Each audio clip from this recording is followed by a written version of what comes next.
Usually, when people talk about RINOs, Republicans in name only, they use it as an insult against establishment Republicans. For example, Mitt Romney, Paul Ryan, Mike Pence, John McCain, they've all been called RINOs, but no one would ever doubt their allegiance to the old school establishment Republican Party. Well, I've found an actual RINO, a lifelong Democrat, Katie Barr, who is now running as a Republican in an open attempt to steal North Carolina's 14th district. And the sad part is, she's not even trying to hide it. Take a look. I'm not a real Republican. Like, I'm telling people the truth. I knock on a door and I say I'm running in the Republican primary, but I'm not a Republican. I'm a progressive. I'm running as a Republican in the Republican primary for Congressional District 14 because that is where the actual competition happens in our gerrymandered district. It happens in the primaries. Like, if you're in a district that is a lock for Democrats, that Democratic primary is where the competition is. And quite frankly, while the can't win strategy is about building for the long term and like building our bench and being ready for fair maps in 2030, we got to win right now because we are in an emergency, like a democratic emergency. And so the place I can win is as a fake Republican. It just makes me wonder, where in the world is the Republican Party? Are you not responsible? Are you not in charge and able to conduct your own primaries? She's not hiding this. She's announcing it out in the open. And in fact, she's actually trying to mobilize Democrats to change their registration so that they can sabotage this entire primary. So one key date has passed, and that is February 6th, when all the paperwork was due. And Kate Barr was able to get it all in. So it's official. She's running, and she will be on the ballot on March 3rd. Yes, March 3rd, it's right around the corner. So if you know anyone who lives in North Carolina, be sure to share this information with them so that they're aware of how the Democrats are trying to openly steal District 14. Now, state parties can decide how they run their primary elections. They usually choose between an open election, which is open to all eligible voters in the state, or closed primaries, which limit the voters based on party affiliation. For example, only Republicans can vote in Republican primaries, and the same thing for Democrats. Well, North Carolina is a bit of an interesting situation. According to the North Carolina State Board of Elections, that first paragraph at first makes it look like a closed primary. Republicans vote for Republicans, Democrats for Democrats, but take a look at the second one here. Unaffiliated voters may choose to vote any one political party's ballot or a nonpartisan ballot, if available. A voter cannot vote in more than one party's primary. Now, North Carolina has a huge share of unaffiliated voters, and that share is actually increasing, and that is something that Kate Barr and the Democrats are hoping to take advantage of. Now, speaking of election shenanigans, there is a massive update out of Fulton County, Georgia, where the county just screwed themselves over. So if this is a story that you've been following and interested in, I have an update at the end of this video, so be sure to stay tuned for that. But all of this to say, Katie Barr, the Democrats, they definitely know what they're doing, and in fact, she is attempting to educate Democrats on this whole scam. She's telling them and instructing them how to change their party registration so they can steal this safe Republican district.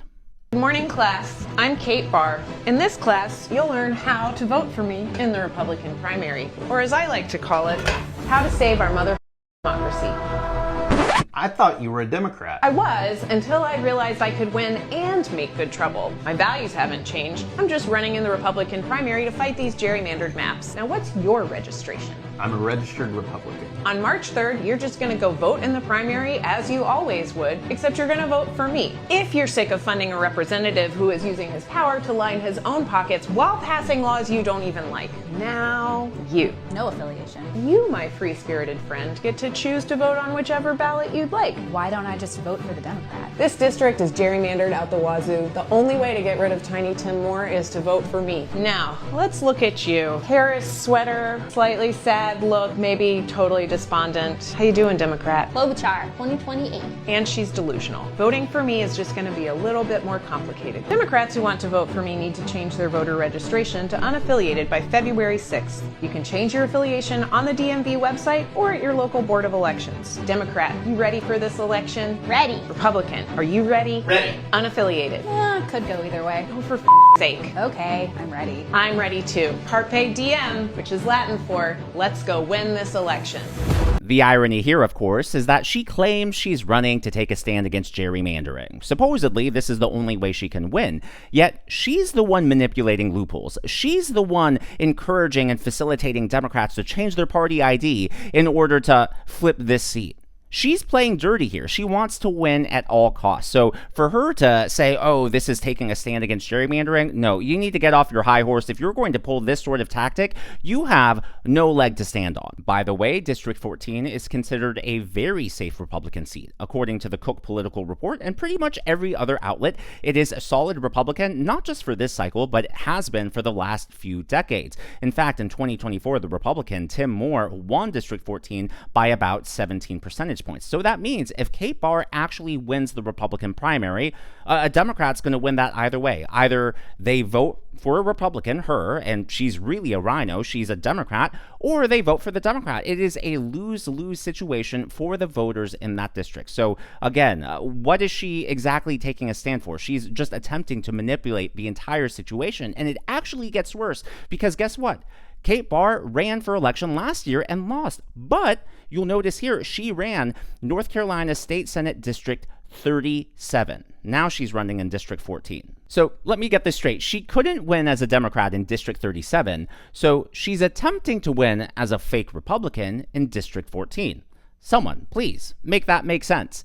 Look, if she wanted to win, she could have spent all the time that she's spending on scheming on working on her actual platform. She could have come up with policy ideas and a campaign that actually resonates with voters and gets her across the finish line. Instead, she's attempting to twist the race. She's attempting to circumvent and upend electoral norms for her own political gain and the gain of her party. It really is sick. Now, she actually was interviewed by the Washington Post, and she was talking about how she wants to use those unaffiliated voters to her advantage. Take a look at this.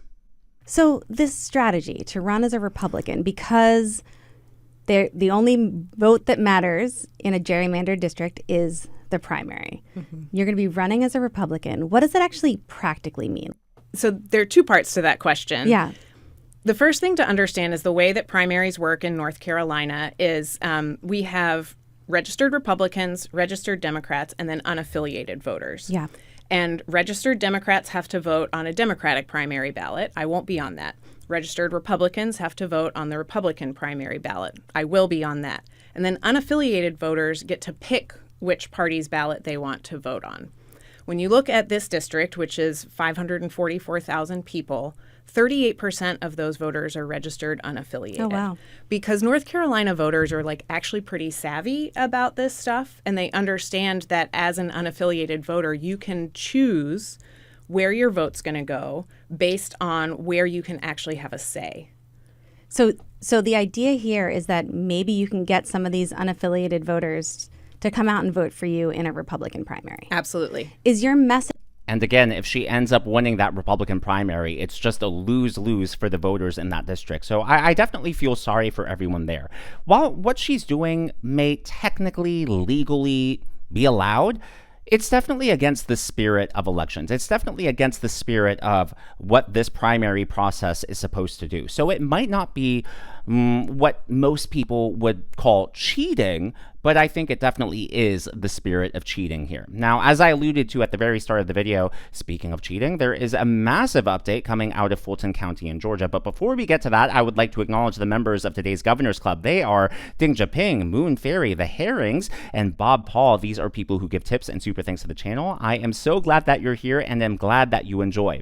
Well, Fulton County screwed itself. It looks like, at first, that, they struck a blow against the Trump administration and the FBI, but they made one fatal mistake here. Take a look at this headline. Fulton County suing to prevent FBI examination of ballots and 40-plus boxes missing. So in order to fully appreciate and understand that headline, we actually have to take a look at an affidavit. And this one isn't just from any whistleblower or witness. This is actually from Nadine Williams, who is the director of elections in Georgia. Take a look at the highlighted portion at the bottom. Fulton County's 2020 election materials are stored in over 700 boxes, each of which must be opened, searched, and sorted systematically to locate the majority of the documents requested in the subpoena. So again, the key number there, over 700 boxes. That's where all of these ballots and election materials are stored. Well, Fulton County attempted to sue the FBI. And what's interesting, if you take a look at this, they actually sued the United States of America, but in their lawsuit itself, they say that the United States executed the warrant later that day, seizing and removing approximately 656 boxes containing the original versions of 2020 elections-related materials. 656? That means we know for a fact that at least 44 boxes are missing, because they didn't say 700 boxes. They said over 700 boxes. We don't know if that's 701 or 780. But at the very least, 44 boxes are missing in all of this. So in an attempt to sue the FBI, and their purpose here, let's just take a look at the very bottom, this last sentence. They want the FBI to, quote, not review any copies of the seized materials until this matter is resolved. So they don't want the FBI to look at any of this. They don't want any of their ballots and their boxes investigated.